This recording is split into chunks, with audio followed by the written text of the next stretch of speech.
Stanford Investor Series with Sar Gur. I'm Jonathan Turk, Stanford undergrad in economics and MBA from the University of Chicago, board member, and currently managing partner of McLaughlin and Brewster, a sponsorless private equity collective. Thank you for joining Stanford Angels and Entrepreneurs United today.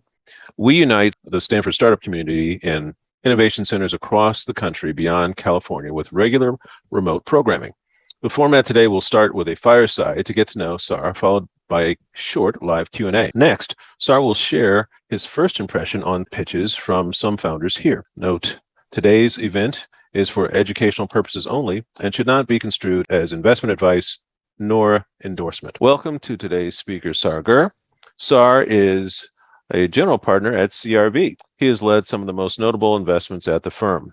Sar loves products that consumers and customers love, over the moon, and is passionate about helping his company succeed. He has invested at the seed Series A round in companies including DoorDash, Patreon, Ring, ClassPass, Mercury, and others. Sar holds an MBA from Stanford, a biochemistry degree from the University of Wisconsin, and is a finance leader fellow at the Aspen Institute. He lives in Palo Alto with his wife and 3 kids. Now I will hand it over to fellow board member Sheila for a discussion with Sar. Thank you. Thanks very much, Jonathan. I'm Sheila Proba, MS in Computer Science from Stanford, president of Stanford Angels and Entrepreneurs United and founding partner of Primero Ventures. We are delighted to welcome renowned investor Sar Gur. Our community would like to learn more about you and how you think, Sar. We received several questions in anticipation. Could you share your journey into venture investing? Yeah, well, first of all, Jonathan and Sheila, it's so nice to participate here. Thank you for having me. I'll try and keep it somewhat short. My path into venture is related, I think, to the path of my career, which is, I was the kid of immigrants from Israel who moved to Pittsburgh. I thought I would be a doctor. I studied biochemistry and in the late 90s, fell in love with the internet and, thought it was going to change the world. And that's sort of, I think, where I've had energy and excitement throughout my career. Interestingly, when I ended up in the venture business, it was really a cottage industry. Most people did not think that was a path you could actively get into. So, I was in industry, I was working in startups, I was working on my own startups, and yet I always loved helping entrepreneurs. And for a short period of time during the dot-com bust, there was a time when a lot of venture capital firms were not investing in the internet. Kleiner Perkins famously kind of thought the internet was dead and was spending all their time in energy investing. And there were some amazing companies that really needed help raising capital. I'd always given them advice on, marketing, on customer acquisition, things that I had spent my career in. And I ended up making a few angel investments, and I ended up really trying to help some companies raise capital. And this was at a time when VCs were just not active in the internet space.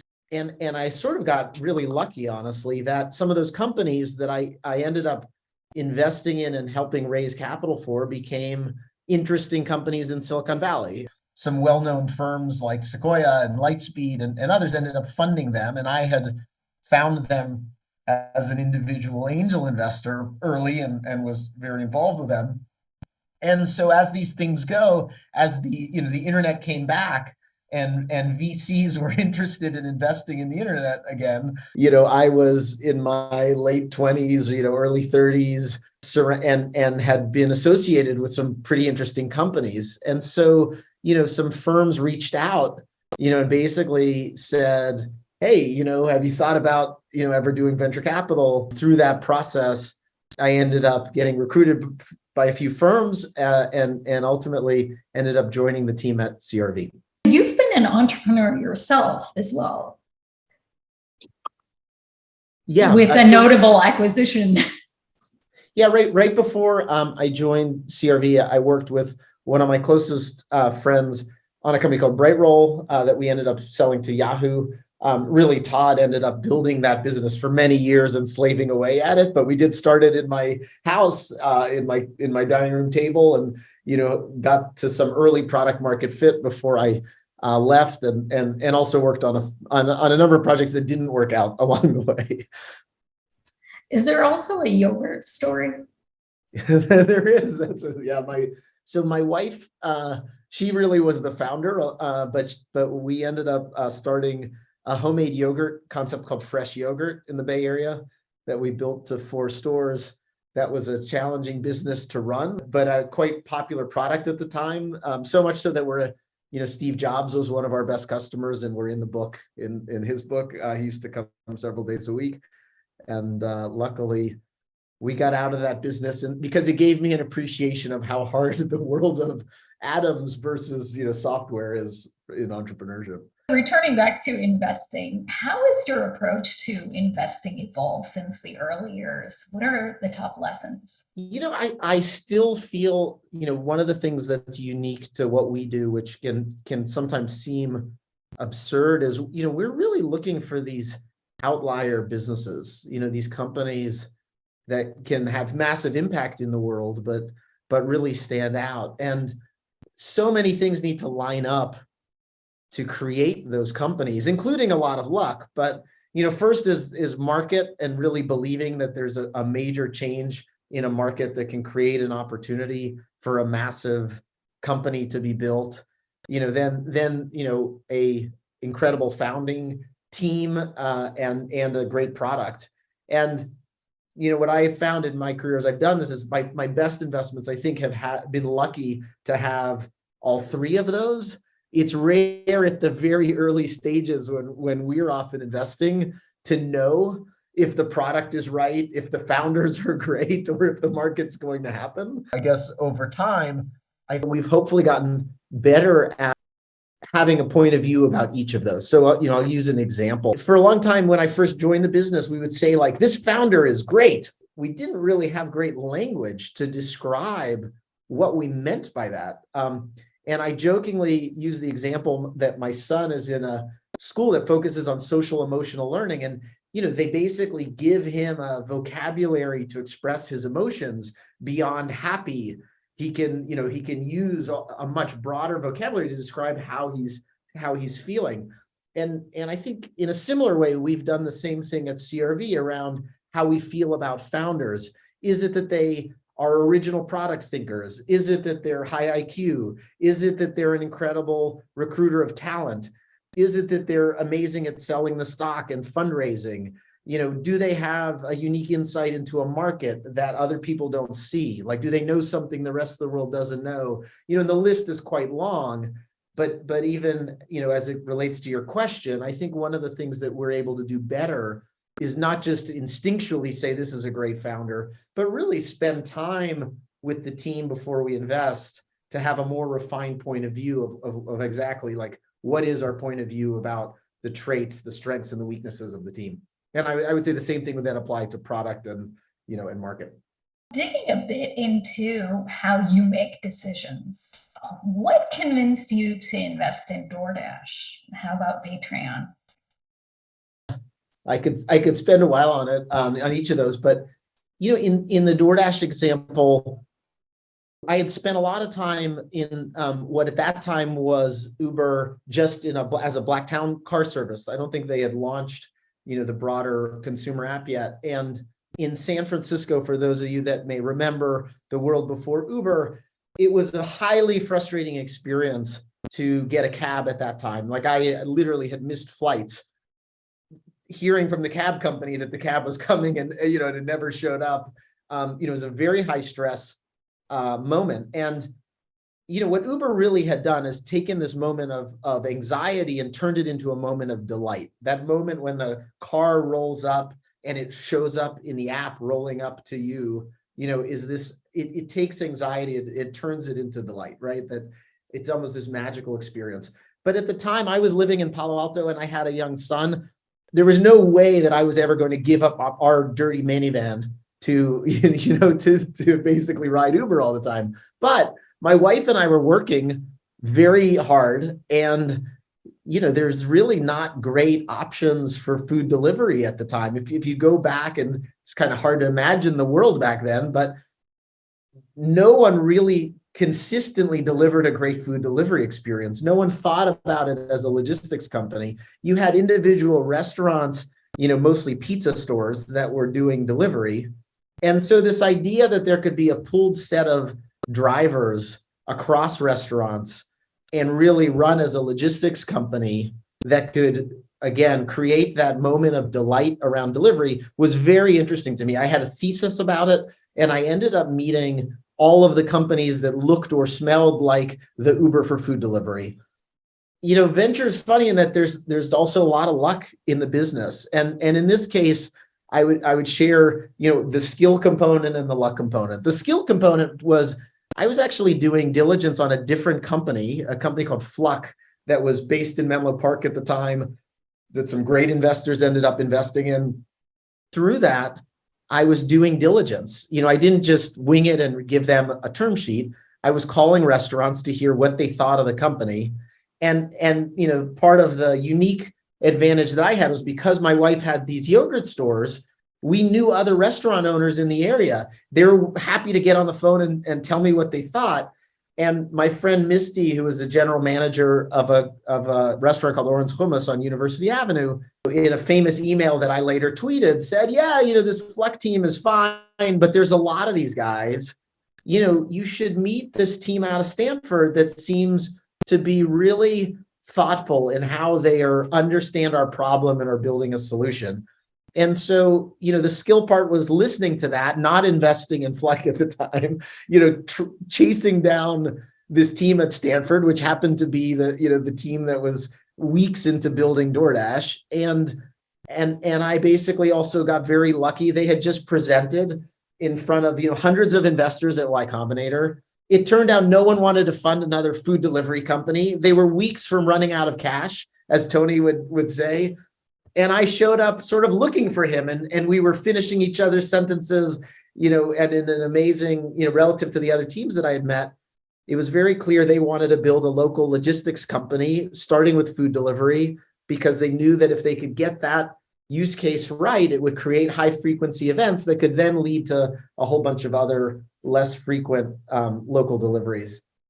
Anyway, so that was the DoorDash story, which was really an example of having a thesis and chasing the thesis, doing diligence, and then getting lucky that often when you do that, you might miss companies at the seed or Series A and really getting lucky on that. Moving to Patreon, Patreon was a bit different. I would say I had a theme. I was involved with my friend Sean Parker in working on an app called Causes that was a sort of a giving app on Facebook. And years later, when I joined CRV, we could see that Kickstarter was really starting to work. Kickstarter was fascinating because consumers were giving money anonymously on the internet to these projects. And it felt like something had really changed in terms of consumer behavior, because Causes, in our experience, really did not take off in terms of mobilizing people to give money on the internet.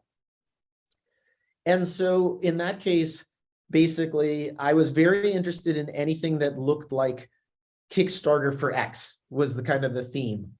And so, as investors and as we looked at, TechCrunch articles and other things, I just wanted to meet anything that looked like, Kickstarter for X. We looked at a company called Petri Dish that was like the Kickstarter for science projects. We looked at, a long list of things. And through that, and through our network, a friend of mine, connected us to Jack and Sam at Patreon. And because I had a background in advertising, again, I think I uniquely was able to understand how broken the online advertising model was for creators. And so when Jack pitched the concept of a subscription product for creators, and he himself is just so compelling, I was excited to participate in the seed and get involved in helping that company.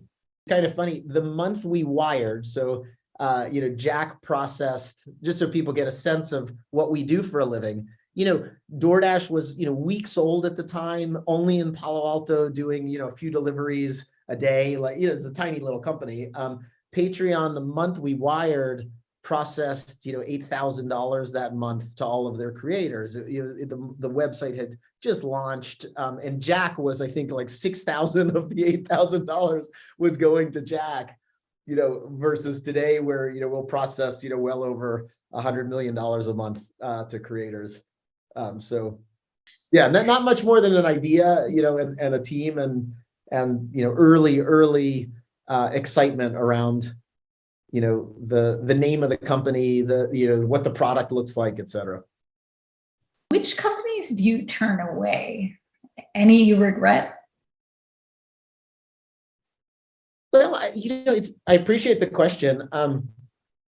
So much of my energy, people end up in the venture business for so many different reasons, and what gets them excited, it really varies.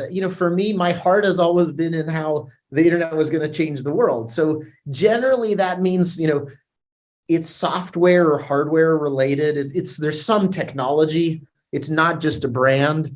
And it generally means it's, often a consumer or small business buyer. So, there are restaurants and in the D2C wave, there were all these cool brands getting built, Warby Parker and others that could become multi-billion-dollar companies. They're just not the types of businesses that I tend to have excitement around, as well as, there's many incredible enterprise software companies selling to CIOs and CTOs and developers.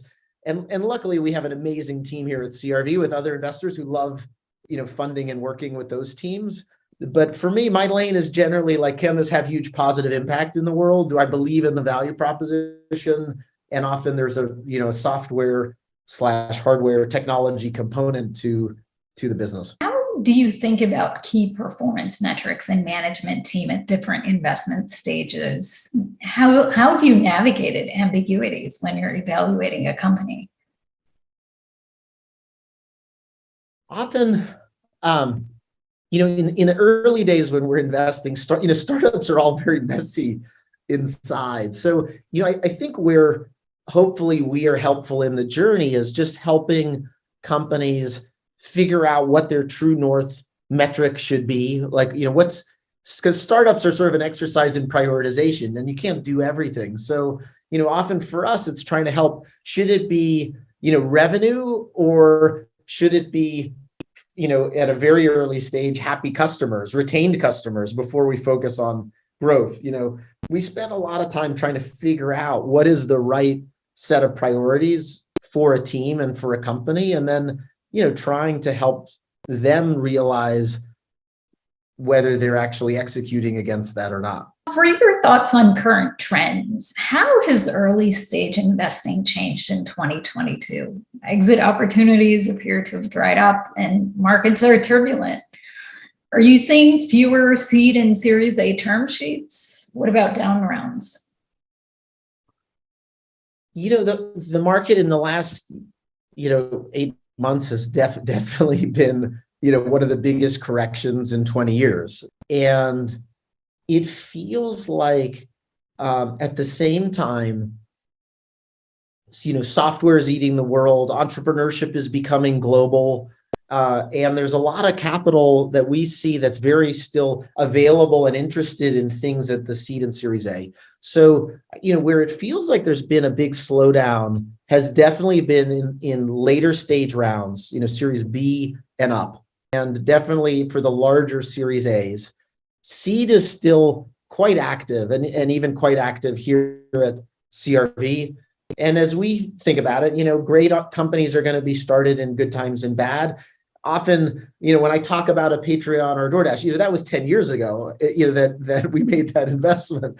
And, these things take a long time to play out. So, thanks to COVID, we've had these massive structural changes in how we work, where we work, how we interact with other people, how we spend our money, and, going into a downturn, we'll continue to see these big changes. And, awesome entrepreneurs are going to react to those things and have unique insights and build amazing products. And, we see that in the market, but a lot of that financing activity, I'd say, is happening, at the early stage. And then the bar to raise those next rounds, what those folks need to accomplish, is definitely a much higher bar than it was a year ago.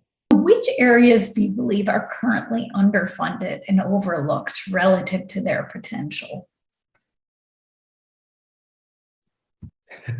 It's a great question, because I think there's been so much capital in the markets that everything feels like it's been funded. But I do think as investors have pulled back, there are going to be a set of businesses that require taking on real risk, things that are very capital intensive, as an example, or investing in teams in emerging countries like, Africa, LATAM, where there's been big pullbacks, where I think they likely will be underinvested relative to the opportunities there, just because so many investors have moved, to what we've called risk off. They're just not willing to take the same risks that they were a year ago.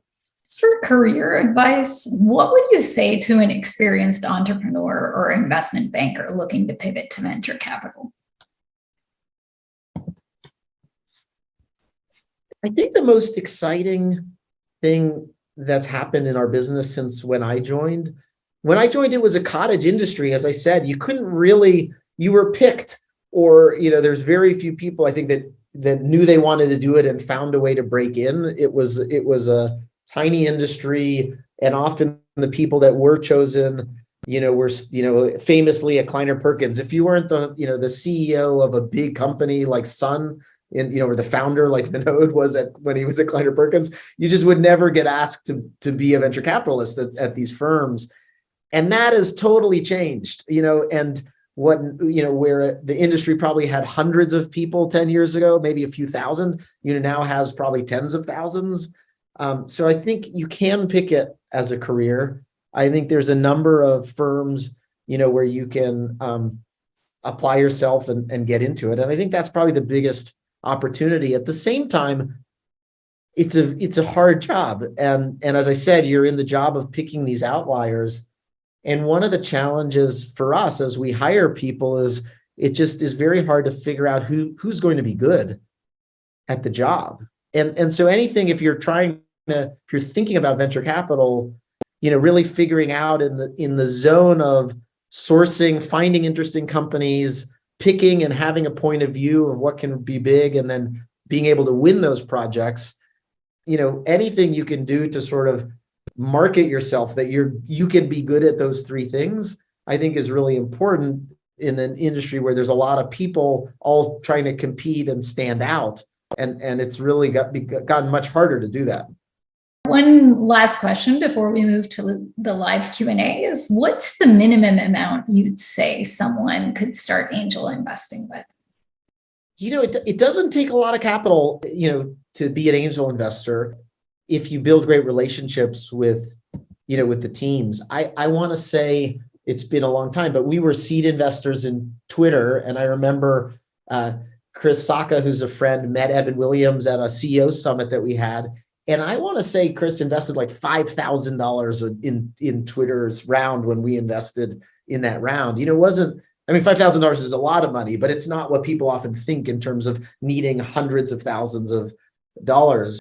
We see some people who invest as little as $1,000 sometimes if they have a great relationship with the founder. Often the minimum investment, is like $10,000, $15,000, $20,000. But it doesn't have to be, especially if you really have high conviction and do a great job selling yourself to a founder. Those numbers can be much smaller. Well, now it's time for the live Q&A, and we already have one here. The question is, okay, if you are writing a slightly bigger check than 5,000, let's say 50,000 in the early stages, what are some reliable places that non-VCs could access and meet founders? Yes, it's a good question. I'd say, first of all, if you want to be an active angel investor, one of the common mistakes is at the seed stage, these companies are very risky. So if you think you're going to make one or two investments and do well, the odds are against you. You really do need to build a portfolio, and AngelList as a platform, I think has put out some pieces about this that like, you need to diversify given just the randomness at that early stage. So given a choice of making one investment with $50,000 or $51,000 investments, you're better served making 50 investments. But in terms of where, I think, AngelList used to have syndicates and ways to find things there. There are plenty of demo days, Y Combinator, but, a lot of other programs that want active angel investors to participate, both local accelerators as well as, the Techstars of the world and others. And you can reach out to companies as well. If you're doing research or have a point of view about a space, some of my best investments, as I mentioned, including DoorDash, came up from having a point of view and reaching out to the company. And often if you have some relevant experience or even just excitement about a product, entrepreneurs will engage. Katie, would you like to ask your question? Sure. Can you hear me? Yes. Okay. Hi, Sar. Thanks very much for your insight. My question is about Flixster. How is it doing, and how have they changed since you invested? And are there films on the platform that you would watch with your children? Yeah, thanks for the question. So I was an angel investor in Flixster. That was a social network back in the day when the world was going to have lots of different social networks. Flixster was a social network around people who are passionate about watching movies.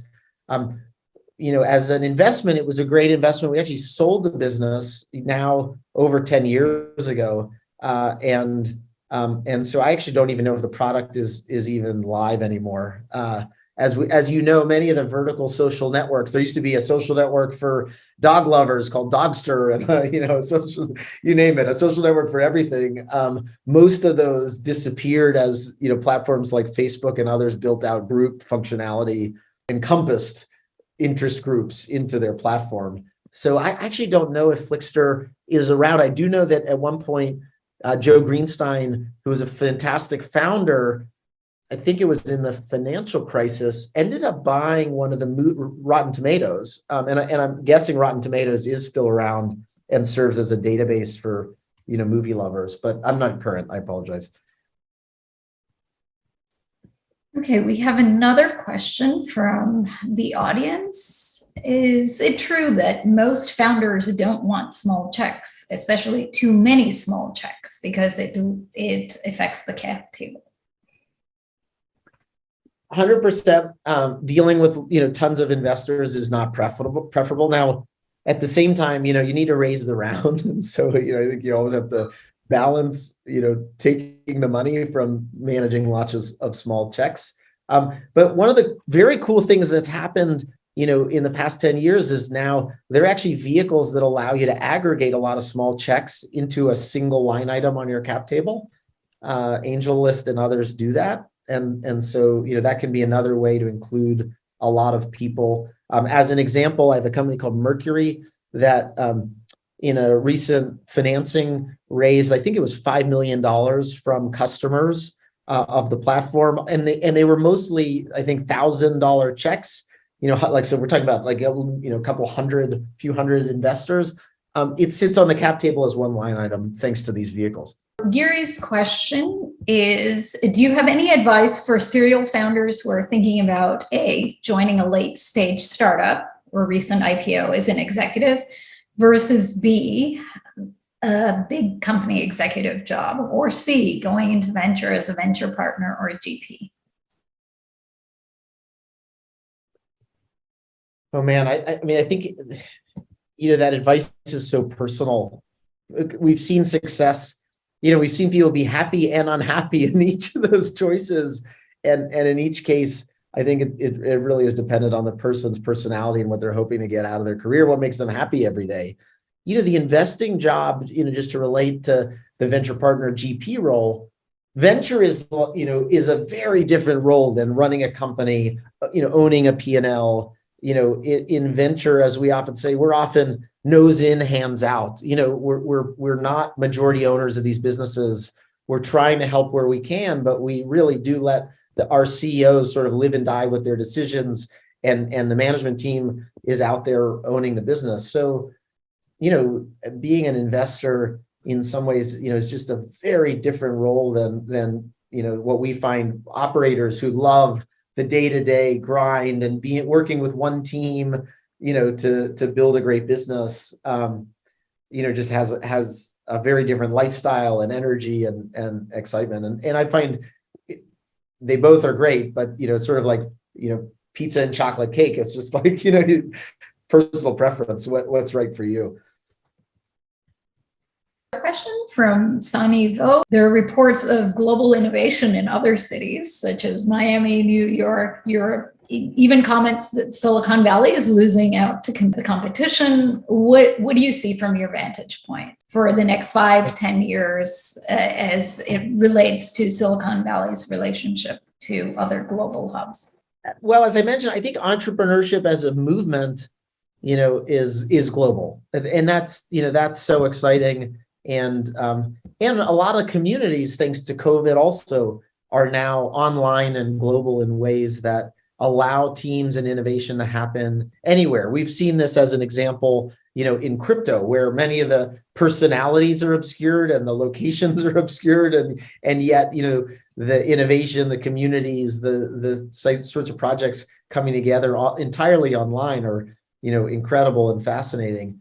At the same time, there's a lot of companies that I think will uniquely be built in Silicon Valley, partly because of the technical talent that we have here. If you think about, I don't know, within artificial intelligence or quantum computing or, I don't know, chip design, you name it, we have the most talented people in the world concentrated in one place who have a unique understanding of a set of problems and a unique skill set to advance those fields that don't exist in the same ways in all these other cities that you mentioned.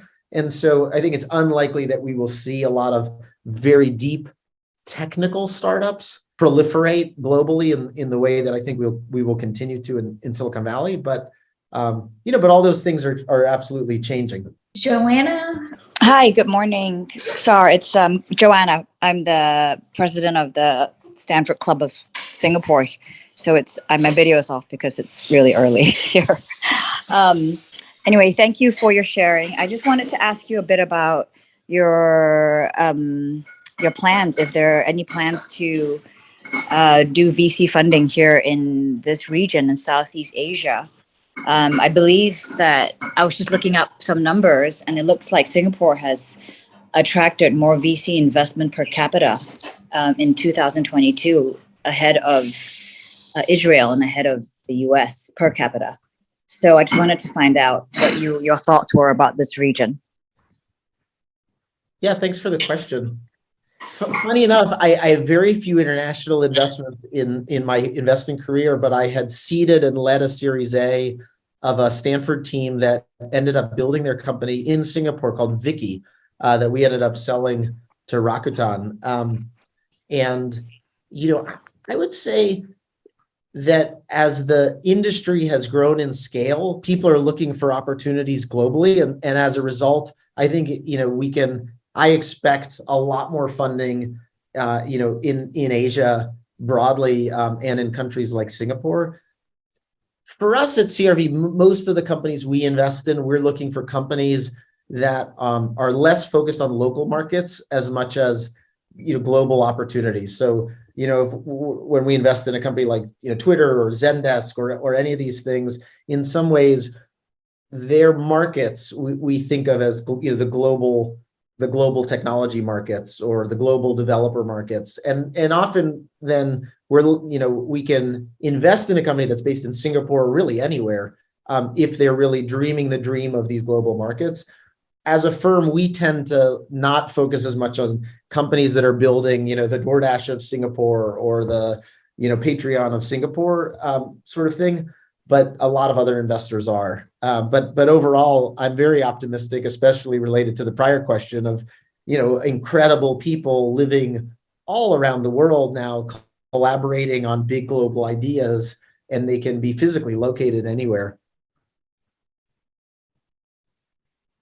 All right, now we will move to Sarah's first impressions. First up, we have Katie Kavanaugh. So Katie, you will have 3 minutes to pitch your company to SAR, followed by SAR's first impression. Hello there, Sar. Nice to meet you, and Jonathan, nice to meet you. Let me start by saying I'm Catherine Kavanaugh, and Screen 360 TV is the project that I have been working on and tested and developed at Stanford initially. So Screen 360 TV is a platform presenting international films in the film festival model as learning tools to cultivate cultural literacy. And this is the face of month 7 of 8, awaiting the response to our requested National Science Foundation proposal in the area of learning and cognitive technology. So, Sar, let me ask you what your earliest memory of an international film is. I think it was my family was from Israel, and I would spend my summers in Israel, with my grandparents leaving me in front of the TV, so watching. Okay. Watching those films. And you recalled that in under 10 seconds, which most of my respondents are able to do. And that just shows us how vivid those first films are. And so one of the questions I asked for my research is, what if those first films were foreign? And so here are some of the highlights of Screen 360 TV. They are expertly curated international films which are distinctive because they're foreign, they look different, they sound different, the stories are different, and thereby make a much more vivid memory and can potentially be directive memories. So the filmmakers who say, I saw this film when I was a kid and I wanted to be a filmmaker right there, that's a directive memory. The intrinsic memories are the ones that bring the kids back to see films year after year after year. And I speak about the Berlin Film Festival, which is my mecca, and it has a 47-year-old children and youth section. Yeah. Second, the peer-to-peer learning aspect of Screen 360 TV expands the audience experience of the film festival model. And we do that with technology, of course, so that young people can meet their peers, international peers, near and far. Thirdly, very importantly, is collaboration. Innovation is driven by highly collaborative teams who work across diverse disciplines, as we know. And empathy, inquiry, and bias toward action, rather than human biases, cohere such generative teams. But empathy takes practice, and unfortunately, immersive opportunities to exercise empathy cross-culturally, often gained through travel, are difficult for many to access. And schools and households, which we learned in our COVID pilot, need a cost-effective way and safe way of delivering immersive engagement to exercise these skills in order not only to mitigate the future professional costs of catching up, but moreover to mitigate the cost of lost innovation opportunities. And fourth and finally, U.S. filmmakers are sorely missed at the Berlin Film Festival, which I annually attend to select films. Filmmakers are part of the ecosystem, but have few educational opportunities in the specialty and need to better understand the audience they're making films for. The Screen 360 TV is in the EdTech sphere, which today's market value is $127 billion. We seek seed funding for a U.S. hub and up to €250,000 to match a promise from Brave Venture Capital, matching fund, to build the second of 3 total hubs in Poland. And we have our partner in Taiwan right now doing a Fulbright, and we think that might be the 3rd place for a hub. And so I want to ask you more about your family's film viewing in Palo Alto. Do you go to Stanford with your kids? And then I'll leave it open to you for feedback. Well, first of all, thanks for the pitch. I know, especially with the audience, it takes courage to, get in front of folks and share your idea. I'd say first of all, the mission and the impact sounds fantastic. So I love your passion for it as a founder.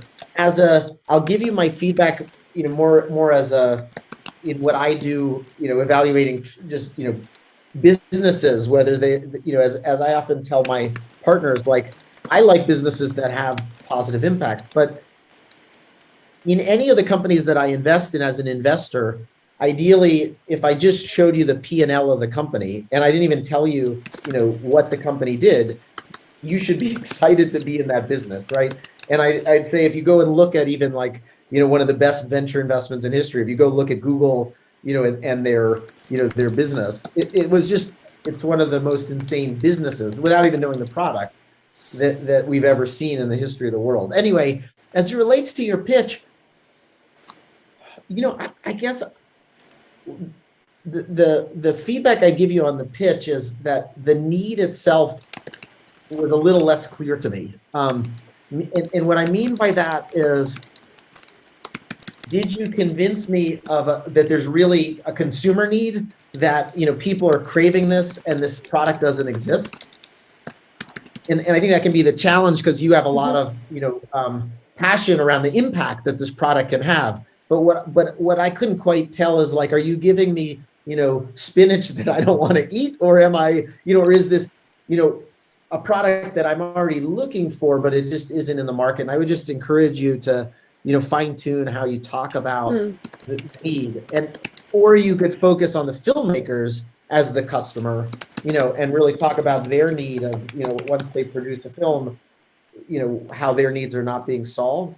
But I ended up with the first impression, again, that there was a lot of excitement about the impact and the mission, but I wasn't as convinced when consumers, as a parent of 3 kids, who getting their attention, getting them to do anything when they're, when your product is competing with, a lot of, Amazon, Netflix, YouTube content, will they be drawn to it? Are they the ones making the purchase decision, or are you going to have, schools force this down their throat, relative to, the decisions they're making?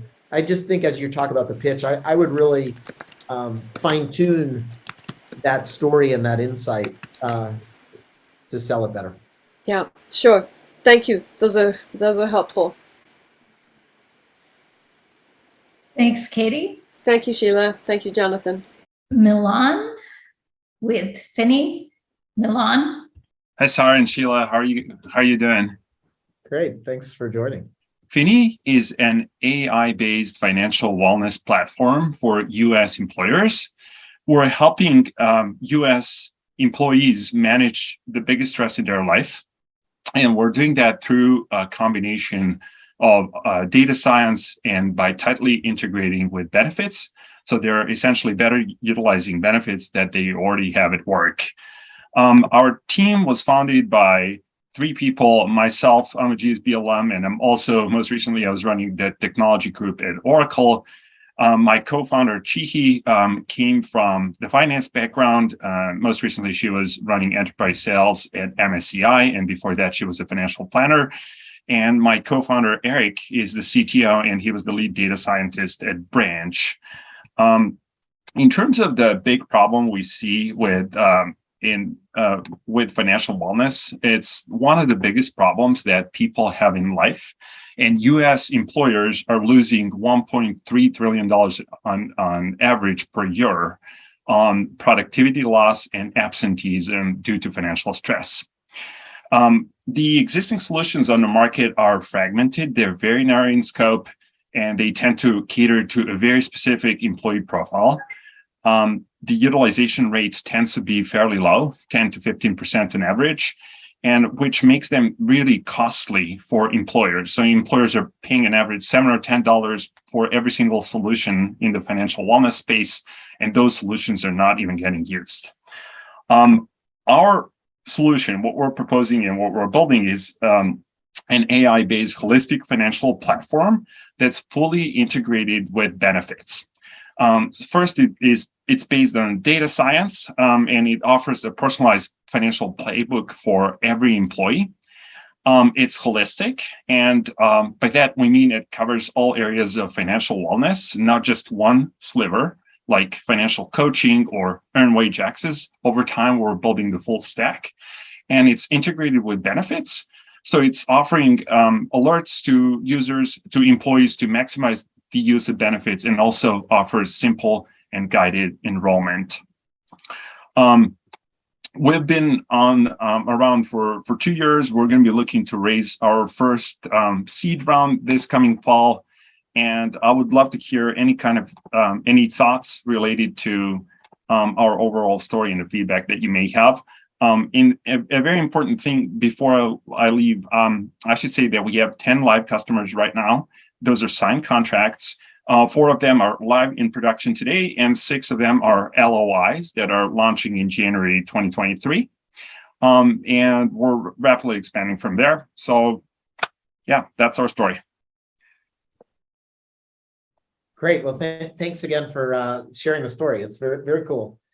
I guess, first of all, my first impression is positive in terms of, you clearly understand the problem deeply. I liked a lot of the stats, that you shared. The team, you have some early customers that you can speak to.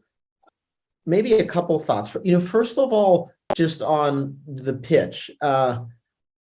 If I were you, I might try moving kind of, I call it the hook, but like bring that problem up a bit in terms of like what is the problem you're solving, so that you just have me leaning in, like, did you, and then second, maybe as someone who gets pitched a lot of like AI things, the AI to me is like, it's part of the how things are how you're solving the problem, but I might look to be a bit more specific in some of the examples of what is it the product is actually doing.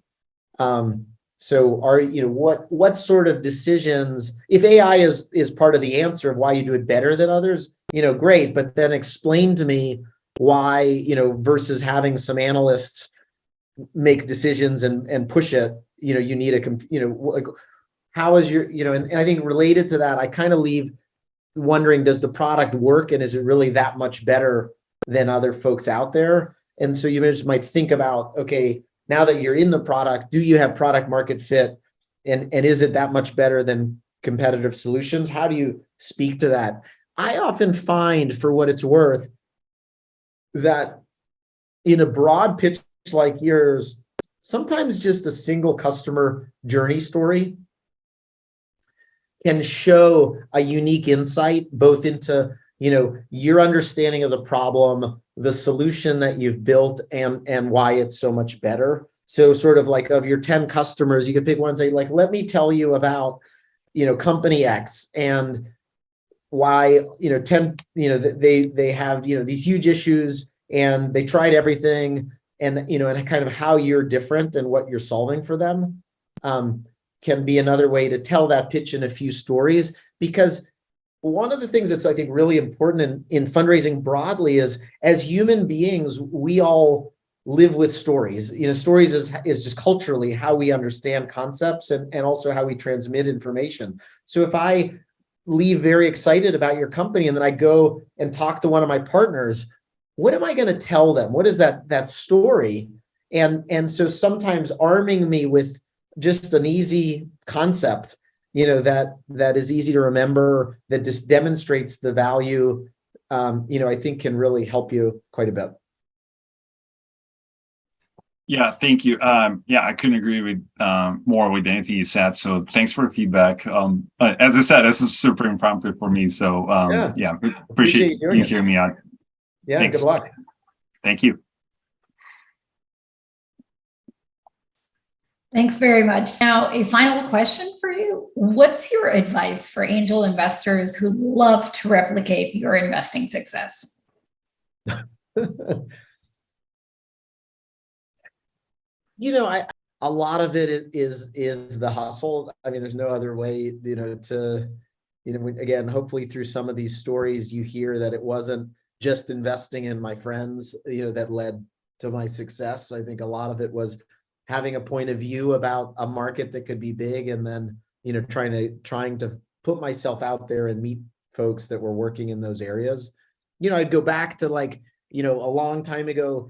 I believed in Facebook platform before I was, before I had joined the CRV.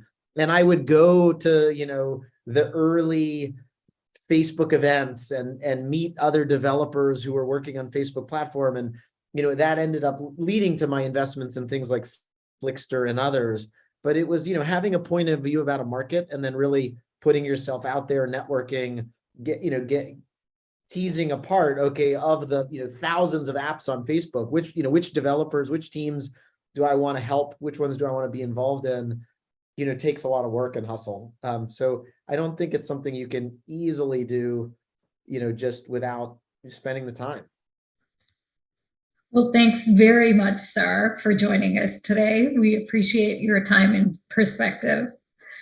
Well, thank you. I really appreciate you guys having me on.